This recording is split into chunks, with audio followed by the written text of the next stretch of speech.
सतगुरु भगवान की जय। कहते हैं शीश दिए जो गुरु मिले तो भी सस्ता जा। अगर शीश दे के सदगुरु मिल जाए बहुत सस्ता सौदा है ये, क्योंकि ये काल का चक्र है।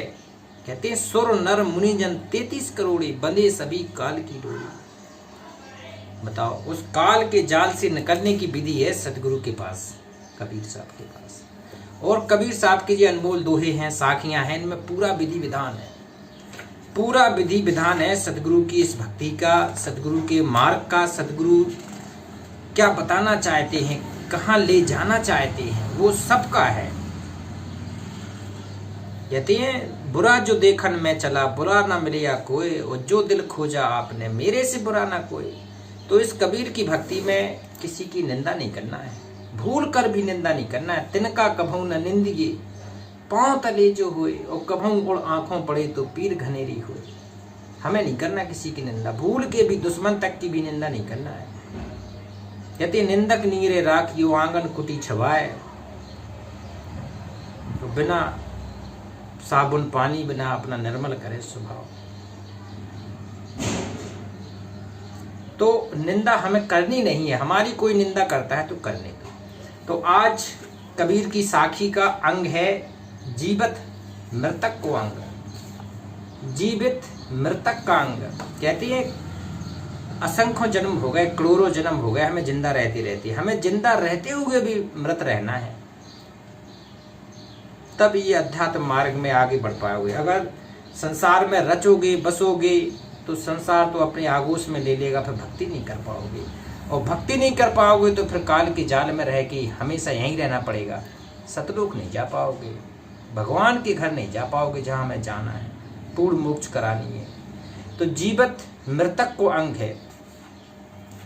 कहती है जीवन में मरना भला जो मर जाने कोई, और मरना पहले जो मरे अजर अमर हो सोए।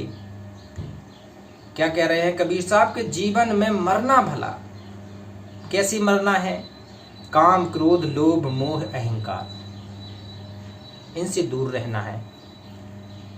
कैसे दूर रहना है? केवल भक्ति में ज्यादा महत्व देना है, दुनियादारी में कम देना है, सभी के लिए एक मृत समान होना है, तब ये भगवान आपको प्रिय होगा, भगवान आपको अपने लोक ले जाएगा। तो कबीर साहब कह रहे थे जीवन में मरना भला। कहते वैसे तो काल आएगा एक बार तुझे ले ही जाएगा, इस बार जिंदा मर के देख ले, केवल भगवान के लिए, सबसे भगवान को अपना बना के देख ले। जीवन में मरना भले जो मर जाने कोई। अगर कोई ऐसे मरना जाने, भक्ति के लिए मरना जाने, आहा, भगवान फिर उसको कहते हैं हथेली पे बैठा के ले जाएगा स्वर्ग में, विमान में बैठा के ले जाएगा अपने सतलोक धाम में, पूर्ण मोक्ष धाम में। कहती मरना पहले जो मरे अजर अमर हो सोए, वही शाश्वत लोक सतलोक जाएगा जो मरना जानता हो।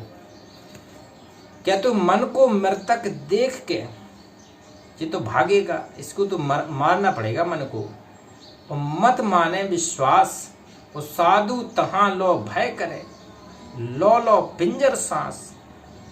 कहती मन को मृतक देखना पड़ेगा, ये भागेगा, ये भक्ति नहीं करेगा, लेकिन इसको पकड़ के फिर आकर मन को फिर इसको लगाना पड़ेगा।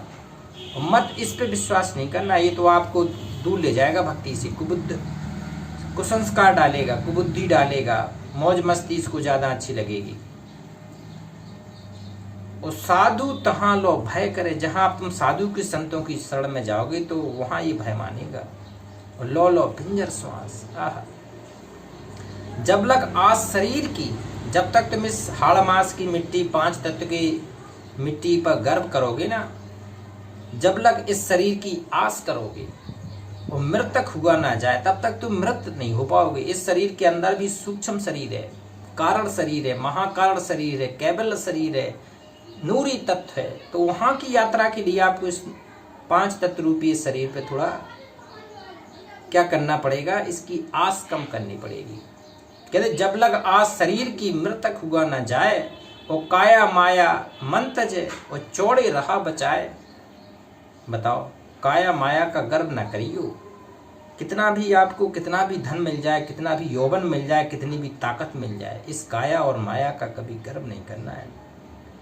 कहती जीवित मृतक होए रहे, तजे खलक की आस, और रक्षक समर्थ सतगुरु मत दुख पावे दास। उस सतगुरु का दास कभी दुख नहीं पा सकता है। कहते हैं जीवित मृतक होए रहे, जो जीवित है और मृतक बना है तो उसके लिए कह रहे हैं और तजे खलक की आस। खलक के खलक होता है भगवान के लिए सब कुछ तज दे, छोड़ दे। वो कहते हैं रक्षक जिसका समर्थ सतगुरु है, आह। फिर तो कहते हैं मत दुख पावे दास, वो दास कभी भी दुख नहीं हो सकता है। कहते हैं जिसके सतगुरु सिर पर शीश है वो 3 लोक भय ना है। कहते हैं सिर पर सतगुरु को बिठार के चले कहीं भी जाए और 3 लोग उसको भय नहीं है। 5 इंद्रिय छठा मन, इंद्रियां 5 काम क्रोध लोभ मोह अहंकार, और ये छठा ये मन। सम संगत सुचंत, और कहे कबीर जग क्या करे, सातों गांठ निश्चंत। कहते हैं जिसको सतगुरु के वचन से 5 इंद्रियां जिसने बांध ली, मन को बांध लिया है, फिर उसको कहते हैं उसको जग में और काल भी कुछ नहीं कर पाएगा। वो निश्चिंत हो जाए, फिर अपनी गांठ बांध ले, उसको पूरा मुक्त हो जाए। कहते हैं भक्त मरे क्या रोइए, जो अपने घर जाए, रोइए साकट बाप रे, हाटों हाट बिकाए। कहते हैं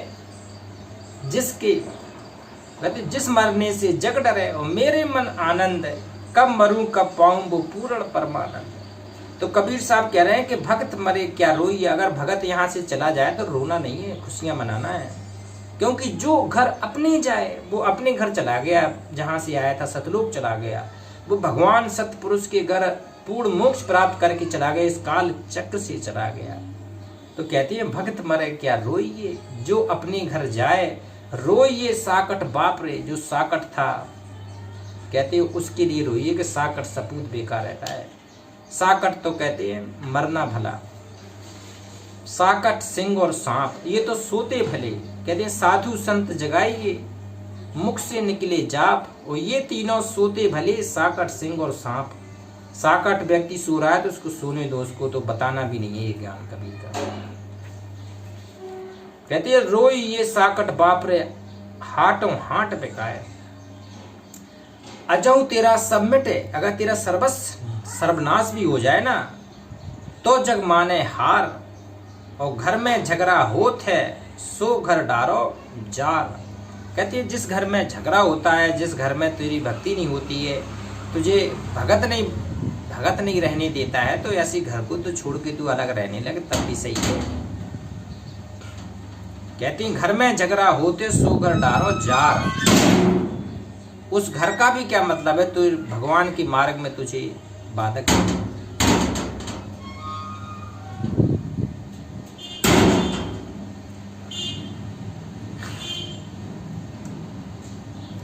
कहती है मैं मेरा घर जा लिया।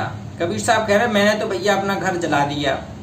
कबीरा खड़ा बाजार में लिए लकूटी हाथ, और जो घर फूके आपना फिर चलो हमारे साथ। तो कहती है मैं मेरा घर जा लिया, लिया पतीला हाथ, और जो घर जा रहा हो आपना फिर चलो हमारे साथ। अगर तुम घर जलाने का अर्थ है इस काम क्रोध मोह लोभ अहंकार को जला सकते हो, तब फिर चलो हमारे साथ। वो है घर, ये घर अपना है, ये घर जहाँ मिट्टी वाला वो नहीं घास फूस वाला, ये घर जिसमें हमारी आत्मा रहती, ये है घर।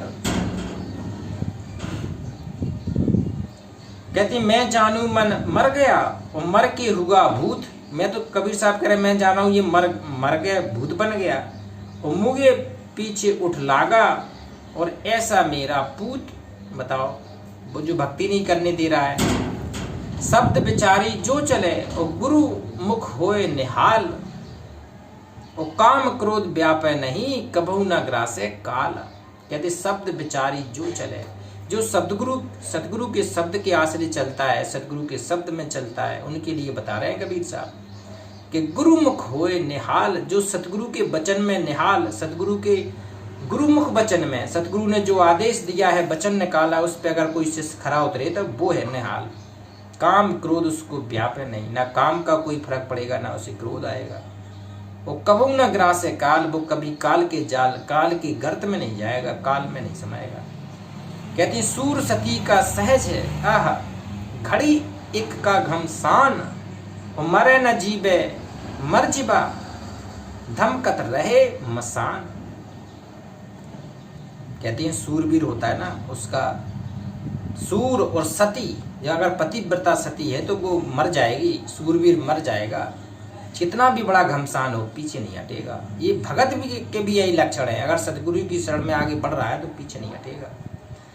कहते हैं कबीर मृतक देखकर मत धारो विश्वास, वो कबहू जागे भूत हुए, वो करे पिंड का नाश। पिंड एक शरीर का नाश कर देगा ये, अगर तेरे अंदर ये कहती है तूने अपने आप को मृतक नहीं बनाया, तूने भक्ति के लिए कहती है भगवान के लिए अपने आप को अलग नहीं किया, तो कबहू जागे भूत, ये मन भूत है, ये तेरा जिस दिन भी जाग गया तेरा नाश कर देगा। इसलिए कबीर साहब कह रहे हैं कि ये तेरा पिंड का भी नाश करेगा, अंड का भी नाश करेगा। तो ये कबीर साहब की अनमोल साखियाँ हैं, दोहे हैं, और जीवित मृतक का अंग था ये। जीवित कैसे होना है, मृतक हमें कैसे बनना है, और कैसे हमें सतगुरु की शरण में पूर्ण मोक्ष करा के सतलोक जाना है। तो भगवान शब्द रूप में प्रकट है कबीर साहब, इसके धाम चलते हैं सतलोक। एक बार जयकारा लगाते हैं पूर्ण ब्रह्म परमेश्वर अविनाशी राम सत कबीर भगवान की जय।